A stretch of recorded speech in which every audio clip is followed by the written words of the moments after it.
ballot appreciation. Mao na actually ang pinaka-main topic nato karong adlaw. Sige, sugod ta.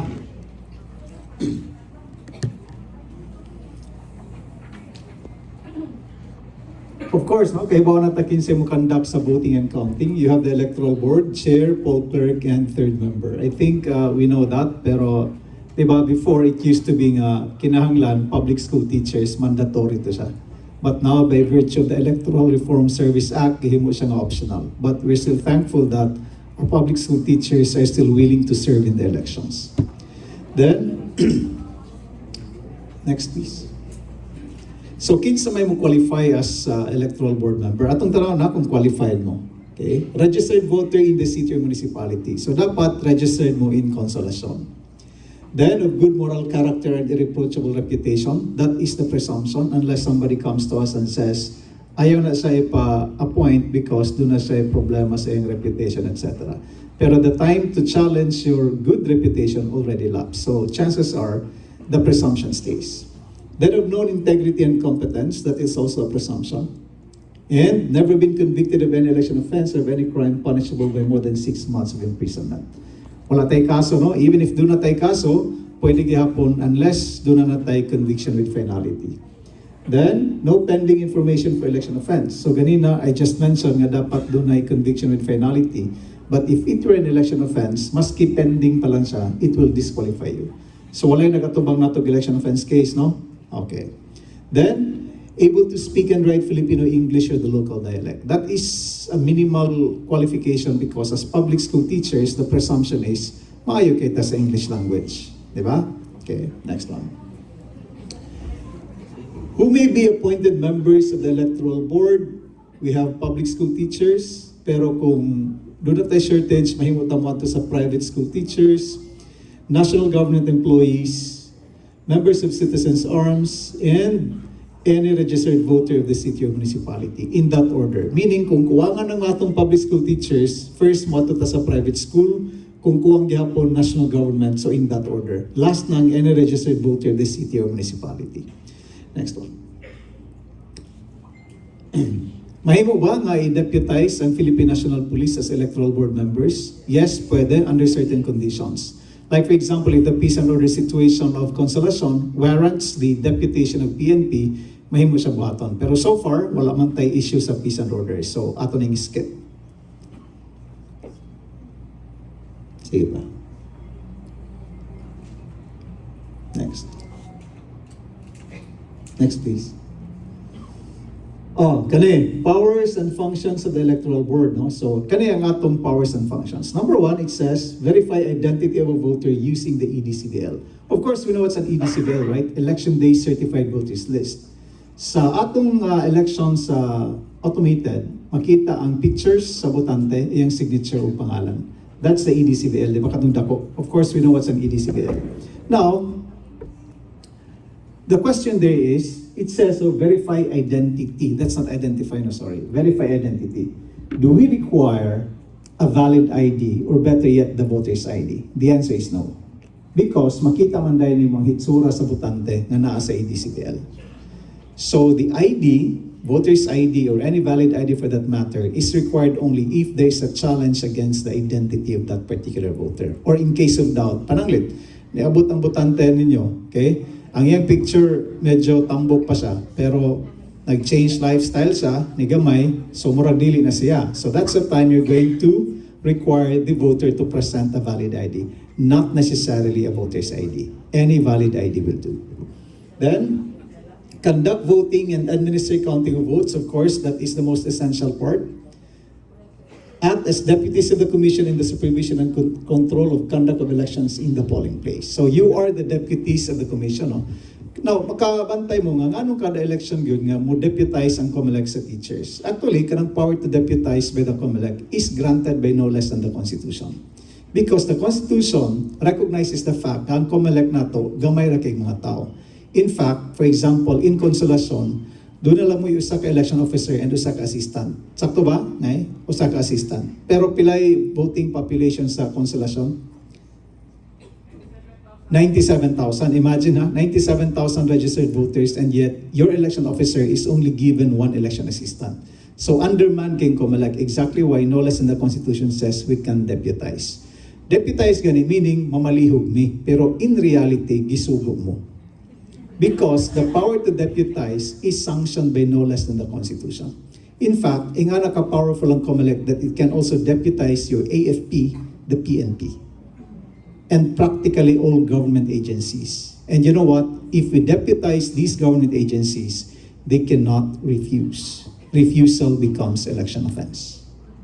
Okay, so now, tanawin ninyo, in the polling place, no, ato nang i-unlock ang polling place, no, okay, there are actually three terms nga medyo atong na-interchange, pero they actually mean three different things. Di ba? Normally mo yung ka, asa tanang presinto naka-assign. Kanang term nga presinto is not really the polling place. Kanang presinto nga yung pasabot, kung asa mo mag-conduct sa voting and counting, is actually called polling place. So kung inyong tanaw ng general instructions, normally it says polling place, it does not say precinct. Or maybe it says clustered precinct. So atong balikon ha, kanang classroom diin mo mag-conduct sa voting and counting or diin mo butar ang mga botante, that's the polling place. Unsa man day ang precinct. Precinct is actually your territory. That is the barangay, the CQ, the neighborhood, the house number, your address. That's your neighborhood. That is your territory, presinto. Pero normally, atong gigamit, presinto kung asa ta mabutal, asa ta narehistro. They follow. What about the voting center? Ang voting center is actually the school where the polling place is located. Okay, so please take note of the difference. Then, maintain order within the polling place and its premises to keep an open and unobstructed access to it. So, ang order sa atong polling place must be maintained. However, of course, doon na tayo mga PNP nga naka-detail, di ba? And first thing in the morning on election day, tagaan na mag-order of detail, inyo na ng pirmahan, ihatag sa inyong PNP. Because, di ba, ang PNP of military are not allowed to be in the 50-meter radius towards the polling place unless we give them a written order of detail that they're allowed to be in the 50-meter radius as near as the door of the polling place to protect the electoral board, to maintain peace and order, and to protect election paraphernalia. Prohibit the use of cellular phones, cameras, or any recording device by the voters during voting. Okay, ato ning klarohon.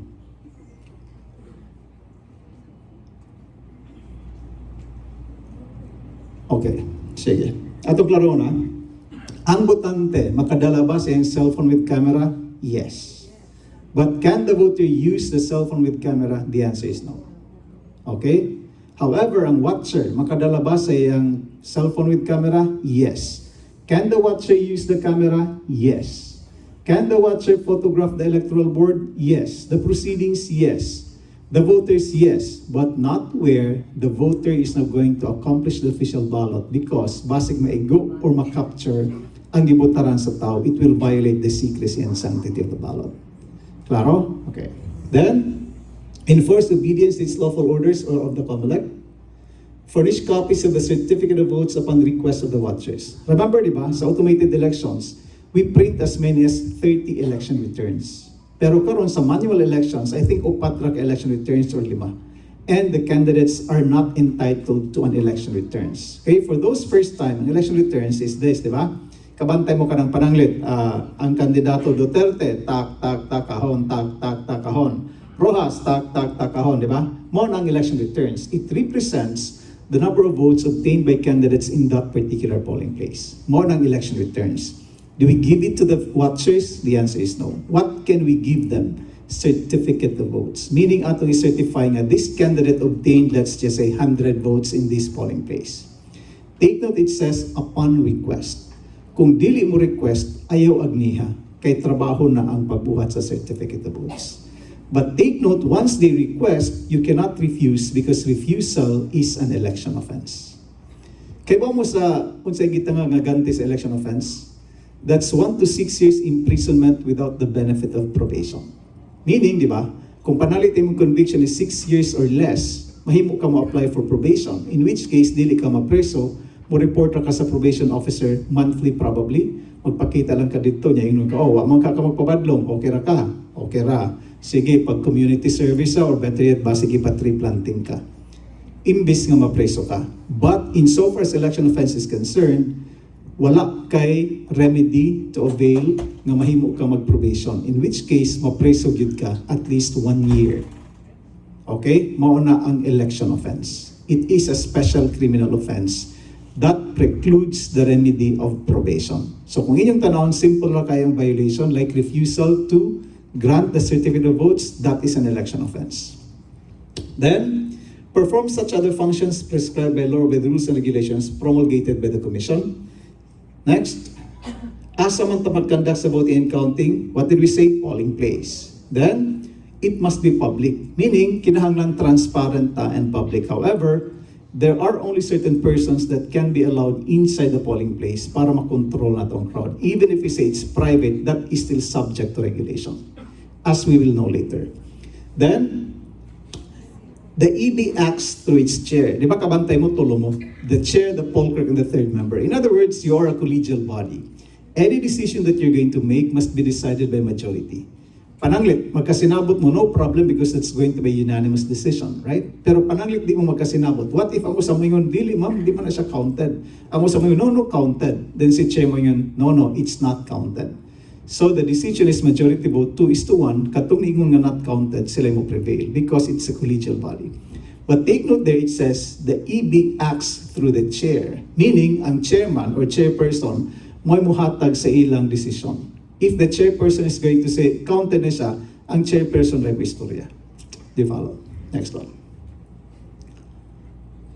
Forms and supplies. Okay, tanawan lang niyo sa GA, no? Kaya kung ato ning tagsa-tagsa ulit na mahuman.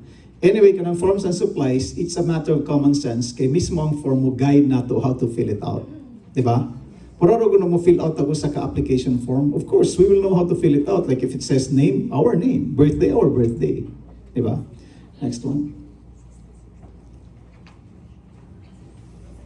Next, please. What to do before voting, di ba? Doon rin kitawag nga preliminaries to voting. But of course, prior to preliminaries to voting, I think the day before, mukuha na ta sa atong supply sa office of the election officer. And at dawn on election day, muadto ta sa treasurer's office, pagkuha sa ballots and the ballot box, and also other accountable forms like your election returns and tally board. Tally board, mura gikan sa election officer. Sakto ba? Okay. So at 6 a.m. on election day, ensure all election forms, documents, and supplies needed are complete, meaning naan na mo sa polling place at 6 a.m. Then, post one copy of the PCVL for barangay and SK voters outside polling place. Diba? Ang PCVL lahi sa EDCVL. Ang PCVL is the Posted Certified Voters List na inyong i-post gawas sa atong polling place aron makakita mo butante nga diri ko nga polling place. So pag tanaw niya, panalit number 90 siya. Pag duol niya ninyo, sayo na kayo, ma'am, number 90 ko, 90. So sayo na pangintawan because sa gawas doon na PCVL. Then, display poster indicating precinct number and location of polling place near the door. So doon na po tayo poster para mag-guided sila. Set up or arrange the polling place in accordance with the recommended layout of polling place. So naana sa inyong annex. Then staple or paste the certified list of candidates in the ballot secrecy folder. Di ba? Doon na tayo ballot secrecy folder. Dapat naka-staple dito ang atong certified list of candidates. Diin, dito mo pili ang atong mga botante. Place the ballot secrecy folders on top of the desks, chairs, and tables. And before start the voting, the chairperson opens the ballot box. Di ba? Nga nung i-open man ang ballot box, in the interest of transparency, iyang ipakita sa tanan nga walay sulod ang ballot box. Okay? Empties both compartments and show it to the public, then locks its interior cover with one padlock. Di ba? Kabantay mo ka na mag-vote ta. Ang atong gamiton nga ballot karon, by the way, is the yellow ballot box. Dili na kadtong dako nga murag basurahan sa automated elections. We're back to the yellow ballot box. Di ba? Kabantay mo during voting, nakaabli na siya. That's the outer cover. Pero ang interior cover, nakalock siya the whole time. Okay. Next. Poll clerk retains the key to the padlock during voting. So nakalock siya, di ba? Ang makaabli si chair, pero ang nagunit sa yawi si poll clerk. Okay, so mura siyang check and balance. Then, show to the public the package of ballots. Enter in the minutes number of pads and serial numbers. And the fact that the package of the ballots was shown to the public. Now, di ba, naghisigod ng minutes. Meaning ka ng minutes is the journal of what transpired during election day. I always say this, no? please avoid making your minutes nga narrative siya. Like for example, you're going to say at 6 o'clock in the morning, the poll clerk, the third member, and the chair went to the polling place, ready to rumble. Don't make your minutes like that. I-barok lang siya. Kailan mo ni barok? Kanamdum pa mo ni barok. Kato bitong Tagalog cartoon character nga walay articles, walay preposition. So, butang lang nimo 6 a.m. conducted preliminaries to voting. That's it. Diba? Ayaw na pag-narrate para mubuo ang inyong minutes. Then, next one please. Who are allowed to vote? Kani, this is a contentious issue, diba? Kaya kinsa mo gyud maka-vote. Only those registered names of the precinct whose names appear in the EDCBL. As a matter of general rule, kung naa ka sa EDCBL, maka-vote ka, but subject to exceptions. Like kani, voters presenting final order of the court. Kung doon na ganit ay court order nga madawat, doon ay botante mo yung nga, ma'am, makabutar ko diri kini ng korte, makabutar ko. We have no other choice but to abide because we cannot defy a court order. Otherwise, makontempt of court ka. Next. EB member entitled to avail of voting privilege. Diba? Normally, if you are in a polling place where you are not registered, unsa may mahitabo, it's either you exercise your voting privilege in that polling place or you go to the polling place where you're registered. So karon, what if you say, dili na lang kumubiya kay hassle, medyo layo ang akong polling place. Can you vote in the polling place where you serve as EB but not registered? The answer is yes. Diba? Isumpay lang dito sa last ang imong pangalan, then you vote there. Okay? Now, what if you really want to go to your polling place para dito ka mabutar? Can you go out? Yes. Maximum 30 minutes. Pero dili magdungan na dapat dunay duha mabilin. Kay majority. Dapat magpabilin si majority. Do we follow? Okay. Then, so kani, who are not allowed to vote even if name is found in the EDCBL. Di ba ganina nag-isguta?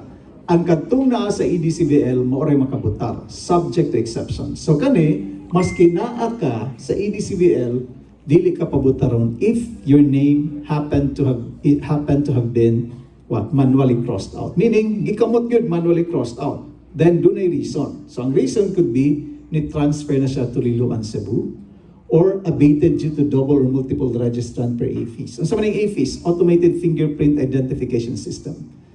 Kanisang AFIS is intended to prevent double registration or multiple registration. For example, ang usa ka botante, registered siya Consolacion. Karon ingon siya nga, rehistro sad ko sa, what's next? Consolacion, Liloan ba? Rehistro sad ko sa Liloan because mas dako ang hatag dito. Pananglit mo ingon siya. So karon, how can he register using the same name? So maybe may siya maghimo kog laing nga pangalan and I'll use another ID. I'm going to manufacture a fake ID. So nakalusot siya. Or so he thought. Because after sa registration, doon natin itawag nga AFIS where ang national database sa registered voters emerge na siya. Kaya di ba our fingerprints is unique. Kita ra gyud ang naay nga nga fingerprints. Just like your tongue, that's unique. That's the other part of the body that's unique. Okay? In the entire universe. Okay? Fingerprints. Karon, pag merge niya, makita nga there are two the same fingerprints belonging to the same person but different names. So kung masakpan na siya, which is masakpan yun, ang mahitabo is ang latest na registration amo nang in-nullify because that is void if there is an existing registration. So when it says abated, meaning gitangtang siya kini double register siya sa Consolacion. Deceased per certified list from LCR or sworn affidavit of next of kin, namatay na de siya. Pero na late lang mag-report ang iyang kamatayon.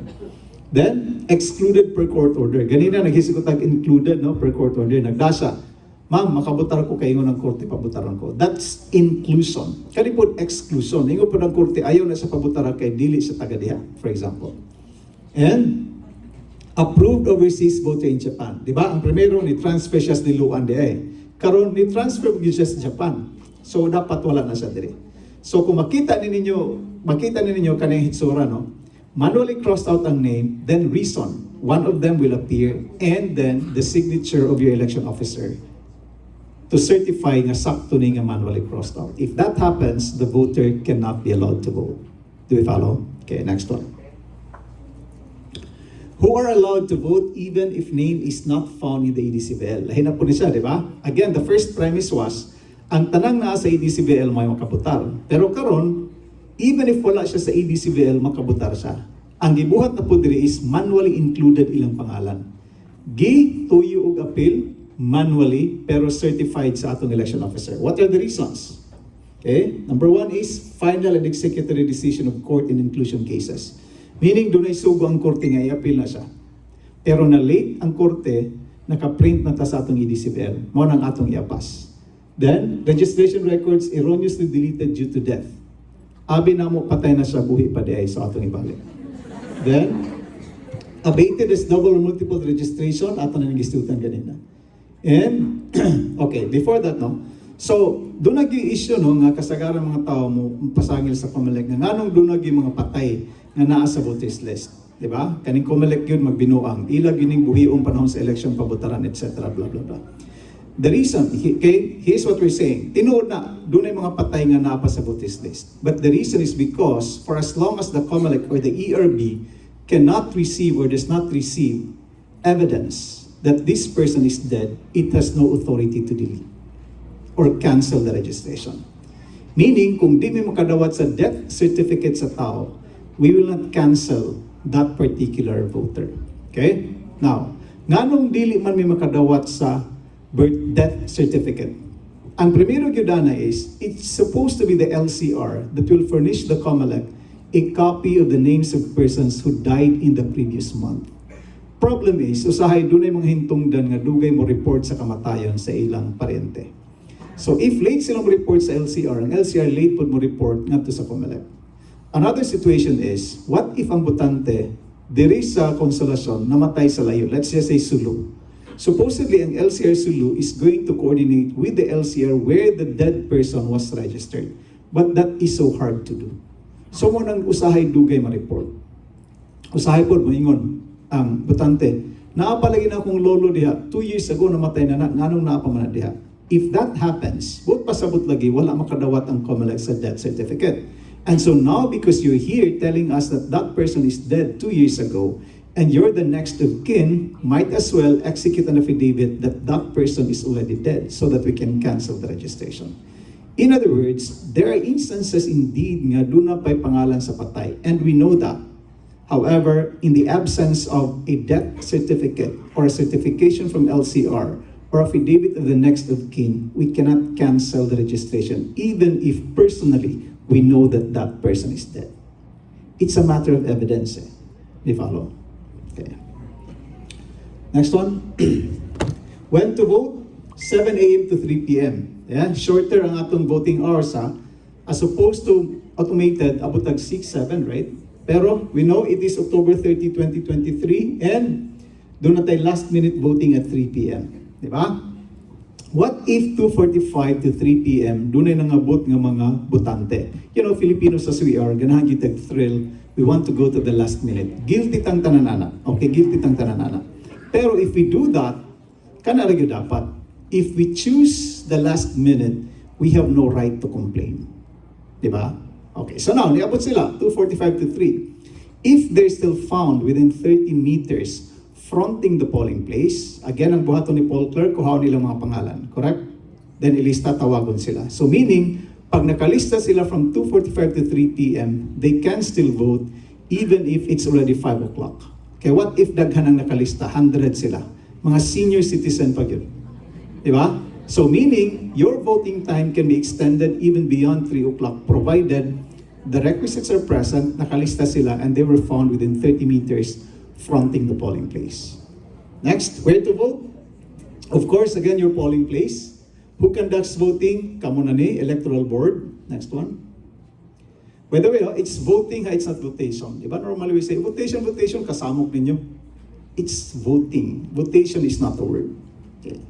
Rules during voting, voters vote in the order of arrival. Diba? First come, first serve. And we always say this, bawal maghatag og priority numbers kay mapasangin la na sa. Di ba? Of course, we know it's not true, pero you know, in the interest of transparency and just to cast away any doubt, di nilang tamuhatag og priority numbers. So first come, first serve, subject to exceptions. No watcher enters the place reserved for voter in the EB nor talk or mingle with the voters. Now remember, no? Kaning mga watchers, wa man gyud tay problema on election day, except that there are watchers. Kaning mga watchers, mao ni silang pahirap sa atuang electoral board. But we should know where to place them and how to clip their functions. Tanawa diha, in a space reserved for them. So walay watcher maingon nga, ma'am, amo sa ning tuyo ko ning classroom ha, parang tanaw na mo doon na bumi mga binuang. Never allow that because they can only stay in a place reserved for them. Okay? Never ever allow your watchers to overpower you because your power inside the polling place is supreme on election day. Not even the police can supersede you, not even the COMELEC can supersede you, not even the court can supersede you. How much less can yung mga watchers? Do you follow? Next. No person carrying firearm or other deadly weapon enters the polling place. What if ang police is a registered voter there? Karon, bawal ang firearm, di ba? Asa man niya ibili ng firearm? Kay poll clerk ba? Please do not. Okay? Ayaw taon na wata kay mas mubuto na. Okay? Ibilin sa PNP nga naa sa gawas, di ba? Doon ay PNP na nga naa sa gawas. Ibilin dito. Okay? Ayaw taon. And also, no, you might be tempted. You might be tempted, oh, tanang mga cellphone ibilin. Mura tag nag, what's that? Courtesy booth. Ayaw. It's added work eh. Ayaw. Pasag din na. Padala nag-cellphone, basta di lang gamiton. Okay? Next. No crowding or disorderly behavior. Interior cover the ballot box is locked. Di ba ito nang hisgutan kanina? Prohibition on voting. No one can bring the ballot secrecy folder outside the polling place. Di ba? Because your ballot and ballot secrecy folder is not a personal property of the voter. Kaya what if doon ay botante, di ba? Doon ay mga relihiyon nga bawal sa ilang mubutar. Di ba? Pero they go there para di lang sila ma-deactivate. But they don't accomplish the ballot. What they do is get the ballot, put it inside the ballot box para di lang sila ma-deactivated. Pero wa sila ibutaran. Because mo na ingon sa ilang religion and we have to respect that. However, what if kaning butante maingon, ma'am, anyway, wa man kumubutar, can I bring the ballot as souvenir? It cannot be taken outside because that is not a personal property. That is an election paraphernalia. Just like your vote receipt sa automated elections, diba? They cannot bring it outside because that is not a personal property. It is an election paraphernalia. Next. Speak with anyone while inside the polling place. Kanig yun ang timanan ninyo, ha? Ang kaning proceedings sa electoral board, counting and voting, it is characterized by 3 S. Number 1, it is silent, solemn, and sacred. So walay si bisan kinsa magsinamok ninyo, walay si bisan kinsa makikistorya ganin ninyo. Because in fact, your watchers are not even allowed to talk to you. Maybe they can ask clarificatory questions, but not talk to you directly. Do not allow watchers to talk to you. Okay? Then, prepare the ballot without ballot secrecy folder or exhibit its contents. Now, di ba doon ay mga botante nga mag-prepare silang ballot, posible para nila, bahala na kasi makakita. Bawal na siya because there is such a thing as secrecy and sanctity of the ballot. Also, ano yung secrecy and sanctity of the ballot? It means that no one should know who you voted for. Okay? Nga naman, under the Constitution, dapat sekreto kin sa imong gibutaran because otherwise, if you will be forced to tell the people who you voted for, ma-intimidate man ka. Diba? So panalit, gibaharan ka ni Kapitan, di gani ka mabutar na ako, bantay lang ka. So karon, mapokus ka butar ni Kapitan, kay basig tan-aon tuod nga si Kapitan bagi di magibutaran. So, mao ni rason ngano do natay secrecy and sanctity of the ballot. It means that no one can compel you to say who are the candidates you voted for. Not even the COMELEC, not even the court, not even the Supreme Court. Di follow? Pero, Filipinos as we are, tabian man ta, pwede na buhaton but not inside the polling place, outside the polling place. Pwede, because it's a personal right that you can waive. So dapat mo gamit siya og ballot secrecy folder. In fact, kani nga time, dapat dili nila gamiton ng camera. What if ilang picturean? Di ba? That's bawal because that's going to be a commodity for vote selling. Di ba? Pag picture nila, paggawas, o leader ni Kap, na ano ko ebidensya si Kap akong gisuwa to, asang bayan. Di ba? Exactly why we don't allow that. Bawal mag-selfie ha, ang mga botante. Erase any printing in the ballot or place distinguishing mark. Di ba ang balota doon ay mga prints like Republic of the Philippines, etc., Barangay Kagawad, Punong Barangay. If they're going to erase that, bawal siya, it's an election offense. If they're going to perforate that, busdutan yun, gisiun to yun, that's an election offense. Use carbon paper, paraffin paper, or other means of copying. Of course, karaan na siya nga balaod, no? Wa man ta magamit ang tingali carbon paper, di ba? I don't know, DepEd, nagamit pa ba ta? Wala na, di ba? So, karaan siya nga balaod. Pero ang intent niya is katong gihapon nga dapat walay kopya sa imong balota nga mahimo nimo ipakita outside, ipakita sa, leader ni CAP nga nipo-target ka. Kanayo, use of digital cameras, cellular phones, or similar gadgets, bawal siya. Okay. Intentionally tear or deface the ballot, ato nang gisgutan. Disrupt or attempt to disrupt the proceedings of the EB. Again, balik ta ha. Proceedings of the EB is sacred, supreme, and silent. Walay si bisan kinsa makadisrupt ana. If anyone disrupts the proceedings of the EB, hatagig warning. Kung dili mo patuo, tawag ang pulis, ipadampot na, ipagawas. What if dunay hubog musod sa inyo? Okay? Hubog siya, nagsamok-samok. Ipadampot, ipagawas sa pulis. But kung muhilom na siya, magtinarong na siya, mahimo siya pabutaron. Okay? Next one. Persons allowed inside the polling place. Kinsa man? Of course, kamo, electoral board members, watchers, voters casting their votes, voters waiting to vote, voters waiting to get the ballot, others specifically authorized by the commission. Kinsa man ni sila? Your election officer can go there, makasupervise siya. Sir Toto, election assistant can go there, makasupervise siya. I can go there to supervise. Okay? Now, kinsa pa man eh? What if nisod si, kinsa may sikat karon nga media? Who do you know sa taga-media?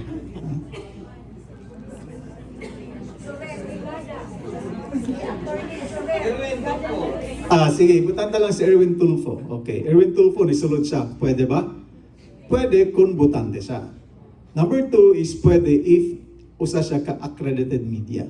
So meaning, ang media makasulod, kaya doon na siya accreditation sa COMELEC. So pangayuin ninyong accreditation. Now, once makasulod sila, can they take pictures? Yes. Can they videotape? Yes. But not the ballot being accomplished by the voter. Can they interview the electoral board? No. Can they interview the voters? No. They cannot talk to anybody. What if doon ay mga foreigners, kalit ni sulod? Pwede ba? Yes, if they are accredited as foreign observers. Can they talk to you? No. Can they interview you? No. Can they take photographs? Yes. Can they videotape? Yes. But not the official ballot being accomplished by the voter. Klaro? So kung inyong tanawon, kanira ang makasulod sa atong polling place. Ang kandidato makasulod ba? Yes, if the candidate is a registered voter. Can a lawyer get inside? Yes, if the lawyer is a registered voter, only to vote, or if the lawyer is appointed as a watcher. Otherwise, the lawyer is not allowed. Please do not allow a lawyer inside the polling place nga mag-hold-hold sa inyo. Warning eh, kung dili mo patuo, ipakuha sa polis. Do you follow? Okay. Persons not allowed in or around the polling place, kani sila ha? Doon na tayo gitawag no access 50-meter radius. Ato nang gisgutan ganina. AFP, PNP, bawal sila sa 50-meter radius. No? Pero, again, we said nga at 6 o'clock pa lang sa buntag, tagaan na nato sila written order detail authorizing them to barge into the 50-meter radius. So pwede, to protect us. Okay? Then, any peace officer or armed person belonging to any extra-legal police agencies, special forces, strike forces. Kaning strike forces, dili ka na nag-strike ng mga laborers. That's not what we mean. Strike forces ka ng mga armado. Then, CAFGU, kani, very important ha, barangay tanods are not allowed within the 50-meter radius. Other similar forces, including special forces, etc. Then, all other kinds of armed or unarmed extra-legal police forces. This one, incumbent barangay and SK officials, whether elected or appointed. Dili pwede mag-standby sa 50-meter radius. Question, di ba? Mamagini kasagaran ng mga watchers, ma'am, nag-standby lagi si kipatan sa gawas. Di ba? Bawal na. Remember that your jurisdiction means your authority to hear and decide. Your jurisdiction is limited only to the 4 corners of the classroom. So kung dunay musod, ma'am, badlungago na sila, si kapitan na lagi nag-standby, ingna, that is not my jurisdiction. Kinsa may dunay jurisdiction diha? Ang DESO. It's not the electoral board. Limit yourselves inside the polling place. Kung mo gawas mo, maybe ka na lang naglinya, but not within the 50-meter radius, lahi na nga jurisdiction. Exactly why do not I deso. Do not allow yourselves to be interrupted by these complaints of what happens outside. Your jurisdiction is only inside the polling place. Do you follow? Okay. Next one. Who can be assisted to vote? Diba? A for illiterate, B for persons with disability, and C for senior citizens. Okay? Kanang A, B, and C, legend na siya nga naamakita ninyo sa EDCBL. Okay? So, di ba? Ang atong first premise ganina is secrecy and sanctity of the ballot. No one should know who you voted for except yourself. However, doon natin gitawag na assisted voting. So, pwede ni sila illiterate, persons with disabilities, senior citizens. Then, kinsay maka-assist? We know this, di ba? Relative within fourth civil degree of consanguinity or affinity or pagumangkon, ang pinakalayo. A person of confidence, ang nag-alaga niya or alalay niya, who belong to the same household, and then any EB member. Now, kapila man maka-assist ang relative o person of confidence, maximum of 3. What about the EB member? Kapila maka-assist, unlimited as the need arises. Di follow? So, ang mahitabo diha is, di ba, moingon ang senior citizen nga, okay, kinahanglan ko assistor na akong pagumangkon. Senior citizen is going to take oath before the EB nga, okay, akong gi-authorize ang pagumangkon. Ang pagumangkon sad is going to take oath before the EB nga, okay, ako gi-authorize, I'm going to write what he wanted me to vote for. Question, what if pagingon ni Lolo, okay, akong kapitan si Duterte, ang gisuwat sa assistor is si Rojas. That is not our business. Pasagdi sila because that is their transaction. If the assistor betrayed the trust and confidence of the senior citizen, that is a problem because that is a price that the senior citizen has to pay for trusting the pagumangkon. That is beyond our jurisdiction. Pasagdi sila because that transaction is between the two of them. Okay? Ayaw li ataw nga be, isuwat ba yun ni Mudong ang gisulti, you are now violating secrecy and sanctity of the ballot. Okay? Next one. Who are entitled to watchers? Kani, every candidate. One watcher. Because take note ha, ang kaning atong barangay and SK elections, you always hear this, right? It says it's non-partisan. Meaning wala sila partido. In which case, ang resulta is silang tanan puro independent candidates. In other words, silang tanan tagsa-tagsa can send a watcher to the polling place. Question, what if tanan sila nagpadagyod tuod? Di na maarang, daghan kayo. We prioritize the watchers from the SK chair and the punong barangay. Kana lang ato i-prioritize. We can decline the appearance of other watchers because of space considerations. Okay. Kani, timano yo? At least 15 days before election day. Kani, kasagarang kandidato kay Bawani. Actually, they are required to submit to the office of the election officer a list of the watchers. Okay? Nga ilang ipadala sa polling place. So, at least 15 days. Even today, makapadana sila sa atong election officer. Ang atong election officer, in turn, is going to give you a copy of the watchers to expect in the polling place. So now, what if si watcher niya appear na, ma'am, watcher ko ni Duterte, for example. Okay dong, sige, kisay mong ngalan mo, ni blah, blah, blah. Imong tanawon sa lista, wala gani sa lista, you have the option to decline the appearance of the watcher. Pwede ni mo balibaran. Di ba? Pero usahay, pwede rasan ato na lang i-liberalize, atong i-allow, basta magtinarong lang ang watcher. Pwede natin yun, sige dong ha, provisional appearance lang ni imo. Pwede ka mag-watcher, pero you cannot file a protest kay wa man ka diri sa lista. That is actually our power to screen out watchers. Because remember, ang watchers mo interrupt sa atong trabaho. Okay, next one.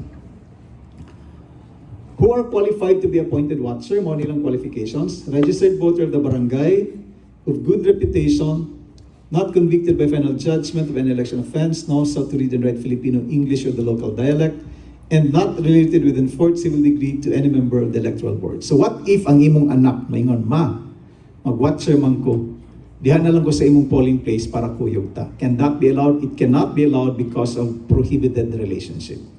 But what if ang watcher is pag-umangkon sa kandidato? Can that be allowed? Definitely yes. Because kinsa pa may mo protect sa ilang interest sa polling place other than the relatives, diba? So question, are you going to inquire whether or not the watcher is really qualified? No. Pasagde, assume that the watcher is qualified. Ask only if there is a challenge from the other watchers nga, ma'am, di man na siya pwede mag-watcher kaya di man na registered sa konsolasyon. In which case, pangayoy proof of registration kung dili makahatag, do not allow the watcher to be inside the polling place. So ayaw pangunta na nga, sure ka doon na kay good reputation? Ayaw na, nagbuhat-buhat pataglaing trabaho. Okay? Next. Next one, please. Oh, rights and duties of a watcher, no? Okay. Number 1, stay in the space reserved for them inside the polling place. Okay. You know what? Napangkod ko'y madunggan before nga, doon ako ni mga watchers nga hawod kayo. In fact, sila magbuot kano sa ablihan ng eskwelahan, sila magbuot kano sa ablihan ng polling place. Never ever allow the watchers to do that. If they do that, ipadakop diretso. I tell you, that's the best remedy. Dili pwede maghawod-hawod ang watcher. In fact, doon ako ni mga watchers nga, maestra pananglit mo ingon nga, watos ako sa restroom, okay? Rikisahon pa, tanaw ng bulsa, tanaw ng bag. Never ever allow the watchers to do that to you. If they do that, ipadakop ora mismo. I tell you, that is the best remedy. Never allow the watchers to overpower you. Okay? Then, witness the proceedings of the EB. Take note of what they may see or hear. Tanawa na, witness the proceedings. Balik ta. Unsa man yung watcher? Ang iyang root word is watch, di ba? So, ibut sa butang aw lang, paniid. Ayaw pagsaba-saba, ayaw pakiglalis na mo. That is the job of the watcher. Now, naan nakabutang o. Take note of what they may see or hear. Meaning, kung doon na mo minutes, basig doon na po sila minutes. But what if at the end of the voting mo doon ninyo, ma'am, pirmahe among minutes? Never ever sign a minutes prepared by the watchers. Kaya what if gibutang dito tanan yung kalapasan, yan ipirma mo. Diba? Only sign the minutes that you prepared. Wala tayo labot sa ilang minutes. Then, take photographs. Remember, watcher can take photographs. Electoral board, yes. Proceedings, yes. But again, not the official ballot. Okay. File a protest against any irregularity or violation of law which they believe may have been committed by the EB or any person. Kanina, tanawan ninyo, file a protest. But pasabot kung doon na sila makita ng kalapasan, never ever allow them to engage in a verbal argument with you. Everything must be put in writing. Diba? So karon, kung dili siya makaput into writing, do not entertain any protest from the watcher. Question, what if doon na siya protest? Do you need to resolve that? Kung inyong tanaw ng general instructions, it does not state any timelines kung kanus ka dapat mo decide. Kung dili kayo urgent, pwede ninyo i-delay. Kung urgent, like for example, challenge against the identity of the voter, pwede mo resolve dayon. But, dili siya inanali, na diha-diha dayon. Do you follow? And, here's another consideration. This is very important. What if ningon ng electoral board, dili, counted ni siya? Then they're going to say, ma'am, can we file a motion for reconsideration? Can we file an appeal? The answer is no. Whatever you decide on election day is final and executory. Dili na siya mausap. Do we follow? Okay. Then, obtain from the EB a certificate as to the filing of such protest and or resolution. Diba? Ni-file sila protest, written protest. Inyo nang resiban. Kaya pirmahan ngayon yung gireceive sa orasa o sa pizza. Ilan ang dalhon? Pero take note, it says and or resolution. But pasabot, you're not even required to resolve right away. The mere filing is enough. Okay, next one. Have an unimpeded view of the ballot being read by the chair, the election returns, and the tally board. Diba? Panalit mo ng balota. Si chair is going to read. For example, the chair says, okay, for punong barangay, O for example. Dapat pagbasa nimo ang tanang watchers makakita so that to make sure that what you read is actually what is written on the ballot. But what if the watcher would say, ma'am, pahulma ko sa balota kaya akong sigurohon. Never ever allow the watcher to touch the ballot. The ballot is untouchable. Only the electoral board can touch the ballot. Di siya pwede pasa-pasa. Do you follow? Next, be furnished upon request with certificate of votes ato ng gisgutan. Shall not speak, tanawa, shall not speak to any member or to any voter or among themselves in such manner as to disturb the proceedings. Buot pasabot lagi, ang pwede na rin nila buhaton is to ask clarificatory questions, but never cross the line between questions and arguments. Because once they cross the line into the argument, require them to put that into writing. Never engage in verbal tussle against the watchers. Doon tayo express din, di ba, persons with disabilities, senior citizens, and heavily pregnant voters. Diba? What did we say? First come, first serve, but subject to exception. So do not tayo express lane, do not tayo regular lane. Pero I always say this, no? Priority is not monopoly. So even if these persons are prioritized, we can share the priority. Like for example, if 10 persons at a time inside the polling place,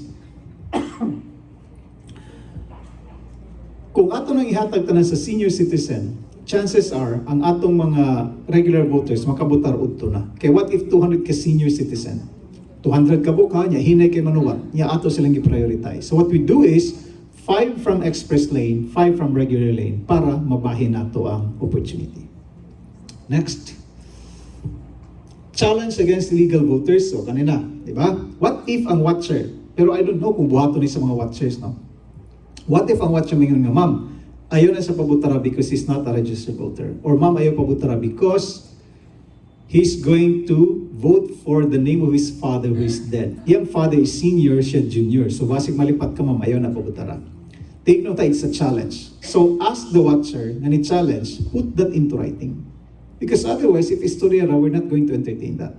Now, if they put that into writing, they ask, okay dong, di daw ka direhistrado, dili daw ni ikaw. So if the voter can convince you that he is indeed the person he claims to be, by all means, allow the voter to vote. Okay, next one. Challenge against illegal acts. This is actually a toothless proposition. No? Ang ingon diri is, what if mo yung kunong watcher, ma'am, ayaw pabutara because nagpustaan era na sila sa resulta sa election.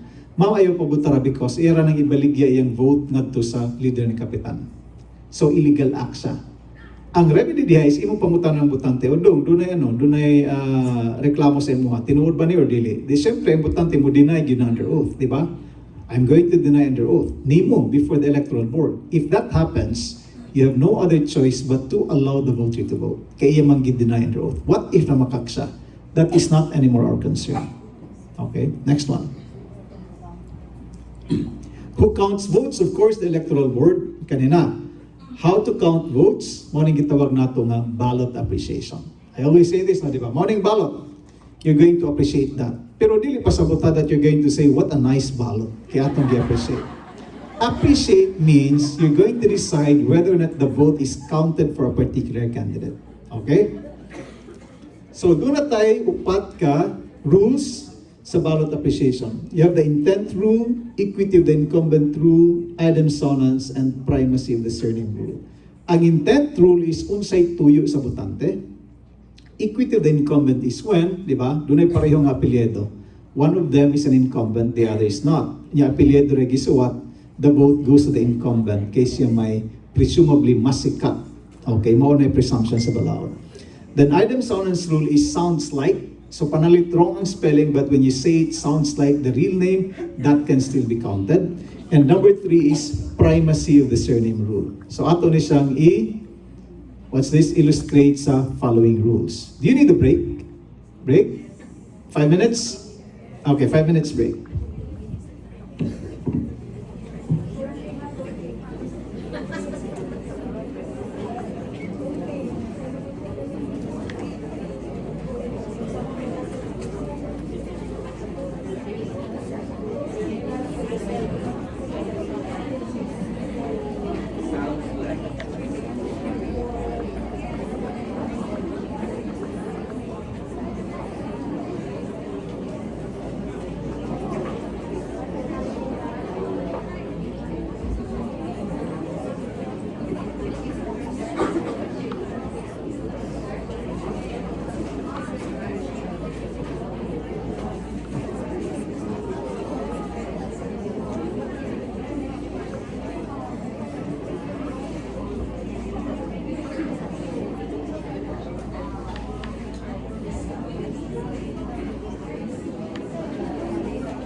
pang serve sang snack.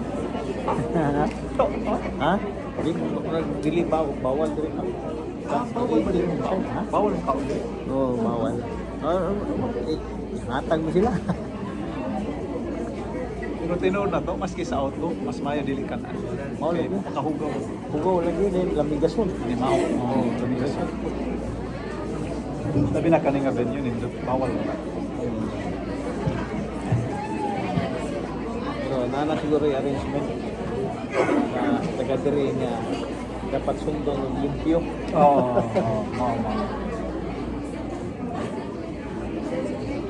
Sa aman. Pinangga na siya. Manding. supporting kayo, no? Oo, yun. Nanggaag yung bitawan ng tawhana. Daga na kong nasuya na niya. May kayo mo dahil istorya.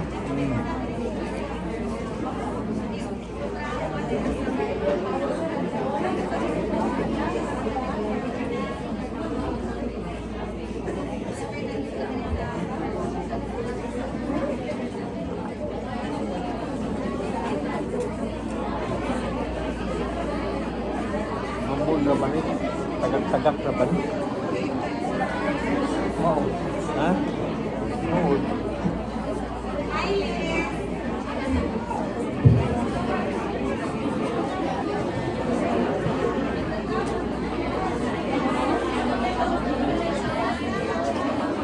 Si.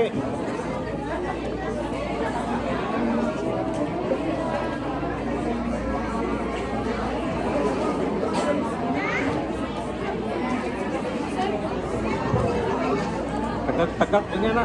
Gawas lagi. Ha? Gawas lang?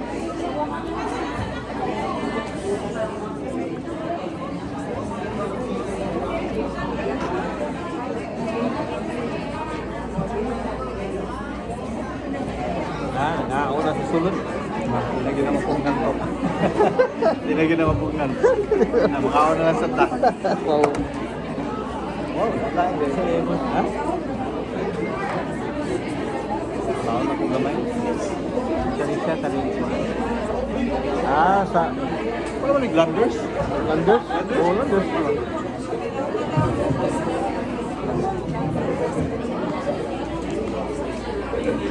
Kumpra ang Landers.